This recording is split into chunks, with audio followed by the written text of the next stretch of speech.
Olá pessoal, bem-vindos a mais uma aula do nosso curso de desenvolvimento de um sistema de orçamentos e ordens de serviço. Hoje a gente vai dar continuidade no cadastro de pessoas, fazendo a operação do botão salvar. Nas aulas anteriores a gente trabalhou a validação de todos os campos do nosso cadastro, aqui da nossa tela de cadastro. Para quem não assistiu, eu vou deixar o card, no card a lista, a playlist completa com todas as aulas para entender como é que a gente chegou até aqui, tá? E eu gostaria que vocês ficassem até o final desse vídeo para entender uma vantagem de se programar utilizando classes. É o método que a gente tem utilizado aqui no nosso canal. Então vocês vão ver aí em tempo de execução, em tempo real, uma vantagem da utilização de classes, tá? Ao invés de componentes ali, carry, table, enfim. Então aqui, ó, no botão salvar, pessoal, já tem um código.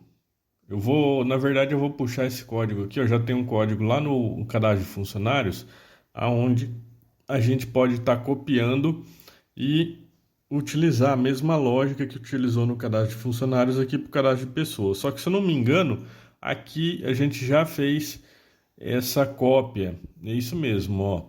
A gente já fez em aulas anteriores a alteração. O cadastro de pessoas foi copiado ali do cadastro de funcionários quando a gente criou. Então, basta a gente remover aqui os comentários e começar a trabalhar esse formulário, tá? Aqui o form consulta pessoas, ponto pessoas, é a referência à nossa classe, tá? E o inherit aqui, pessoal, lembrando que a gente está trabalhando com herança de formulários, ele já tem no cadastro padrão um código embutido ali que é o validar campos obrigatórios, tá? Então, para esse código poder funcionar corretamente, a gente tem que trabalhar os campos obrigatórios. E para identificar qual campo obrigatório que ele deve analisar, a gente tem que estar com a propriedade hint preenchida, com a mensagem que vai ser dada para o usuário, e a tag 99, marcando 99, tá? Então, os campos que forem obrigatórios, vocês podem ficar à vontade aí, criar campos obrigatórios diferentes do meu aqui, não tem problema. Lembrando que quanto mais preciso e mais completo esse cadastro tiver lá no seu banco de dados, melhor para o seu cliente, melhor para o seu usuário, tá? Então, aqui o RG eu vou deixar como tag 0, porque eu não quero que ele verifique. E eu vou dar uma corrida com o vídeo para a gente não perder tempo com esses campos. Para quem está baixando o código fonte, depois dá uma analisada para ver quais foram os que foram colocados. E aqui, ó, tem a declaração no consulta pessoas da nossa classe, pessoas do tipo T pessoas, tá? E esse T pessoas está aqui dentro da nossa classe pessoas. Foi a primeira coisa que a gente fez quando iniciou o cadastro de pessoas. Então, eu vou copiar aqui as propriedades da classe, que na verdade são os campos que a gente tem que inserir lá no nosso banco de dados, tá? Então, eu vou copiar essa lista aqui para agilizar o nosso serviço. E vou vir aqui no botão salvar e vou colar ele aqui, ó, abaixo, do lado aqui e abaixo desse código. Por quê? Porque é aqui que a gente faz a inserção dos dados que estão dentro dos edits para dentro do banco de dados, tá? Então é nada mais nada menos do que um Ctrl+C, Ctrl+V na lista de campos que a gente tem na tabela ali e fazendo a referência correta a cada edit, tá? Vocês já viram esse processo aqui nas nossas aulas, então aqui não tem muita novidade, tá, pessoal? Vou copiar aqui o form consulta pessoas e vou colar ele aqui. E a gente poderia até colocar um if aqui em cima, mas aqui no caso eu não vou colocar não. Para quem está acostumado a utilizar o if, então pode colocar o if para simplificar o tamanho da linha do código ali, form consulta pessoas, tá? Então a gente poderia colocar um if ali para simplificar esse bloco de comando, mas aqui não há necessidade. Depois de acrescentado a lista de propriedades da classe ou o nome dos campos, a gente precisa colocar o edit para cada propriedade dessa, tá? A gente precisa referenciar o edit correto para cada propriedade da nossa classe. Para quem estiver trabalhando com componente físico, não tem necessidade de fazer isso. Ou melhor, com componente físico e campos DB edits, não tem necessidade de fazer esse código. Só que eu vou mostrar para vocês no final do vídeo um erro que vai dar e como que a gente resolve de maneira bem simples, tudo em função da utilização de classes, tá? Se não fosse a utilização da classe, a gente teria que fazer uma série de varreduras aí buscando o problema, tá? Então aqui, ó, eu vou testar primeiro para ver se o nosso botão de pessoa física está checado. Se ele tiver o campo FG tipo pessoa, vai receber a palavra física, tá? Quem quiser colocar pessoa física, fica à vontade, só verifica o tamanho do campo lá no banco de dados.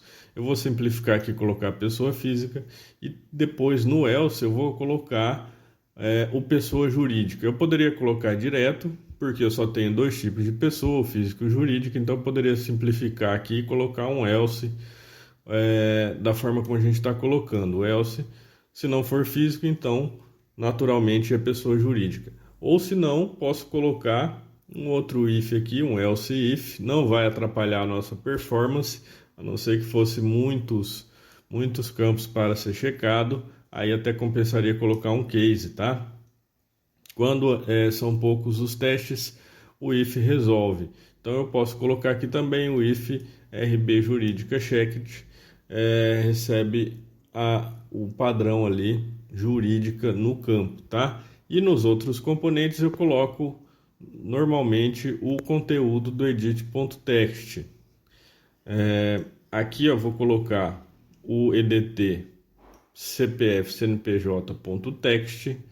Não vou tirar a máscara dele, vou deixar ele por inteiro ali, tá? Para salvar. Aqui o RG inscrição estadual também. E eu vou correr com vídeo, pessoal, para a gente não perder tempo com isso daqui, porque é só relacionar os nossos campos edits. E eu volto assim que terminar. Colocado todos os campos, um detalhe que a gente tem que verificar é aqui no código do município, ó. O CD município é do tipo inteiro, então eu preciso fazer uma transformação str to int. Só que se for digitado um espaço ali, pessoal, essa conversão str to int pode dar um erro, falando que não é um número inteiro válido. Então a gente tem que fazer um teste aqui para evitar esse erro e testar aqui, ó, o edt código do município.text. Eu vou dar um trim antes para eliminar os espaços, caso o usuário tenha digitado com espaço. Então eu coloco o edt código município, for diferente de vazio, aí ele salva o código no banco de dados. Senão ele não vai salvar, senão ele não vai fazer nada. E eu vou colocar um comentário aqui para o pessoal que está baixando o código fonte desse curso. Eu vou colocar para ficar mais fácil de entender durante a análise do código aí, tá?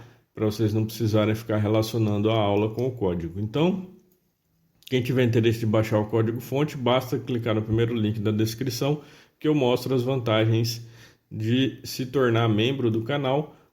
Além de ter o direito de baixar o código-fonte aqui, vocês vão ter também a opção de fazer o curso de nota fiscal eletrônica que a gente está trabalhando no momento, a geração do XML da nota, tá?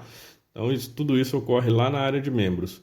Depois de feitas essas verificações, pessoal, aqui, ó, o código do município não é obrigatório, por isso que eu estou fazendo essa validação, porque se fosse obrigatório, ele já seria testado ali no próprio Valida Campos Obrigatórios, tá?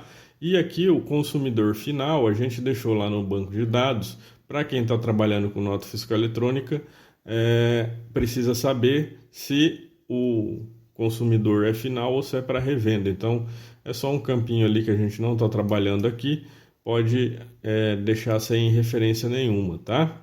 Aqui, ó, no nosso código de inserção, o ID pessoa já é trabalhado diretamente aqui nessa função, tá? Então é um código automático, incremental e automático, que não é feito pelo banco, é feito pelo Delphi. Eu quis mostrar para vocês aqui essa opção, tá? Então a gente não precisa colocar ele na lista de propriedades ali de campos que vai receber o valor. O resto está tudo correto, a gente já pode compilar e testar. Aqui o CPF eu vou tirar a obrigatoriedade dele, tá? Eu vou comentar aqui por enquanto. Por quê? porque assim para a gente testar não preciso ficar digitando um CPF válido ou um CNPJ válido, tá? Então eu vou deixar ele como campo obrigatório, mas vou remover aqui a validação do CPF CNPJ. Eu poderia também testar se é um valor específico de CPF ou um valor específico de CNPJ, e também dá certo. Caso o usuário não tenha o dado, ele pode acrescentar um valor específico ali. Mas eu resolvi comentar só para a gente testar, então eu venho aqui em inserir. O consultar nosso já está funcionando. A gente fez quando fez o formulário de consulta, e então eu vou preencher aqui com alguns dados fictícios para a gente poder testar. E aqui eu já vou começar a mostrar para vocês a vantagem de se trabalhar com classes, tá? Então aqui, ó, colocando valores aleatórios, um e-mail só para a gente ter uma referência, venho aqui no endereço, digito um CEP qualquer, vou fazer a busca dele, vou colocar um número qualquer, vou dar salvar. Ele vai me dar um erro aqui, pessoal, tá falando que a data é muito longa para a variável CEP. Então, o máximo que ele aceita é 8 e atualmente eu estou tentando inserir 10, tá? Então, o que eu vou fazer? Aqui, ó, ele está inserindo com a máscara. A gente colocou no banco de dados, deu até um memory leak aqui por causa do erro, tá? A gente colocou a máscara para salvar com a máscara, e lá no banco de dados a gente colocou o tamanho para ser salvo sem a máscara, tá? Então eu venho aqui, ó, mudo aqui para o domínio dele, o campo para tamanho 10, já é o suficiente para salvar o nosso CEP. E aqui está uma vantagem de trabalhar com classe, pessoal. Eu não preciso mudar nada no nosso sistema. Por quê? Porque eu não tenho nenhum componente físico, nenhuma carry ali com o campo CEP. Se eu tivesse, eu precisaria sair procurando formulário por formulário que tem a consulta, o SQL de pessoas ali, e procurar pela carry e o campo e alterar ele também no tamanho. Aqui no nosso form conexão, eu não tenho nenhuma carry. Então, dessa forma, eu não preciso mudar nada no sistema. Basta mudar o tamanho do campo lá no banco de dados, vim aqui inserir novamente, que ele vai inserir sem maiores problemas, tá? Então, eu coloco aqui, telefone fixo. Então, essa é uma vantagem de se trabalhar com a classe. Eu ainda vou mostrar um outro exemplo aqui, ó, nesse vídeo. Vocês vão ver a vantagem que é dados inseridos alterados com sucesso. Então está aqui a nossa pessoa física inserida. Agora, se a gente for inserir uma pessoa jurídica, basta eu clicar aqui em pessoa jurídica, ele vai mudar o nosso layout, e aí eu insiro os dados referentes à pessoa jurídica. Então, pessoal, imagine isso num sistema grande, onde você tem tela de venda, onde você tem tela de contas a receber, onde você tem uma série de locais onde você utiliza o cadastro de cliente. Aí você muda o tamanho de um campo, então você teria que percorrer formulário por formulário tentando achar a carry que tem o campo que você mudou, tá? Então aqui, ó, na pessoa jurídica vai dar o mesmo erro referente ao CNPJ ali, que a gente salvou com a máscara menor, ó. Então, o campo CPF CNPJ, máximo de 15, a gente está tentando salvar como 18. Eu não preciso nem fechar a tela, pessoal. Ó, eu venho aqui direto no banco, já altero aqui o domínio para 18, dou um OK, um commit, OK, e eu volto no meu sistema e salvo. Os dados estão ali, dados inseridos e alterados com sucesso. Então a gente não precisa nem recompilar o sistema. Tá? Então, se der um erro desse no seu cliente, o cliente fala para você, já aconteceu comigo, o cliente liga para você e fala assim, o campo de nome aqui eu preciso que aumente ele. Então, o que acontece? Você entra no banco de dados, faz a alteração e pronto, não precisa recompilar e atualizar o sistema do cliente, tá? Ou fazer ali ele entrar numa atualização automática, ou fechar o sistema e perder tudo que está na tela. Então, automaticamente, ele já mostra isso daí para a gente. Então é isso daí, pessoal. Espero que tenham gostado. Na próxima aula a gente continua com o alterar. Não esquece de deixar o like, se inscrever no nosso canal para receber a notificação das próximas aulas. Muito obrigado e até a próxima.